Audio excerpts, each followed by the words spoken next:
রাসূলুল্লাহ সাল্লাল্লাহু আলাইহি সাল্লামের শেষ মুহূর্ত।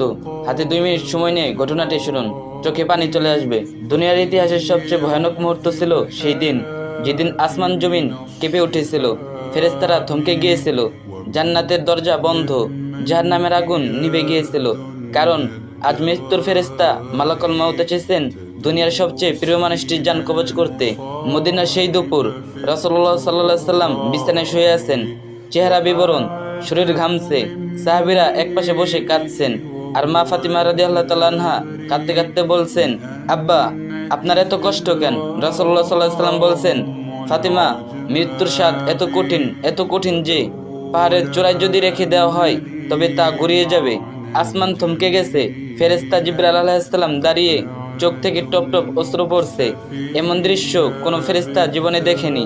মালাকুল মাউত এসে সালাম করলেন, ইয়া রাসূলুল্লাহ সাল্লাল্লাহু আলাইহি ওয়াসাল্লাম, আল্লাহ আমাকে হুকুম দিয়েছেন আপনার রূহ কবজ করতে, তবে অনুমতি ছাড়া আমি স্পর্শ করতে পারবো না। প্রিয় নবী সাল্লাল্লাহু আলাইহি ওয়াসাল্লাম চোখ তুললেন, বললেন, ওহে মালাকুল মাউত, আমার উম্মতের মৃত্যু কেমন হবে?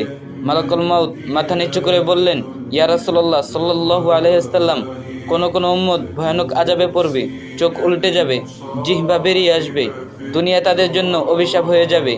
রাসূলুল্লাহ সাল্লাল্লাহু আলাইহি ওয়াসাল্লাম কেঁদে দিলেন, বললেন, হে আল্লাহ, আমার উম্মতের আযাব আমার উপর দিয়ে দাও, আমি নিতে রাজি, তাদের ক্ষমা করো। একথা শুনে ফেরেশতারা কেঁপে উঠল। মালাকুল মাউত এগিয়ে এসে রাসূলুল্লাহ সাল্লাল্লাহু আলাইহি ওয়াসাল্লামের জান কবজ করতে গেলেন। তখন নবীজি সাল্লাল্লাহু আলাইহি ওয়াসাল্লাম বললেন, জিবরাইল, এবারও কি তুমি থাকছো? জিবরাইল আলাইহিস সালাম বললেন, ইয়া রাসূলুল্লাহ সাল্লাল্লাহু আলাইহি ওয়াসাল্লাম, এটাই আমার শেষ দেখা, এরপরে দুনিয়ায় আমার আশা হবে না। নবীজি সাল্লাল্লাহু আলাইহি ওয়াসাল্লাম বললেন, তাহলে একবার আল্লাহর কাছে বলো উম্মতকে ক্ষমা করে দিন। এরপর রাসূলুল্লাহ সাল্লাল্লাহু আলাইহি ওয়াসাল্লাম মাথা তুলে আসমানের দিকে তাকিয়ে বললেন, উম্মতি উম্মতি, আর সেই সাথে রূহ মালাকুল মাউতের হাতে তুলে দিলেন।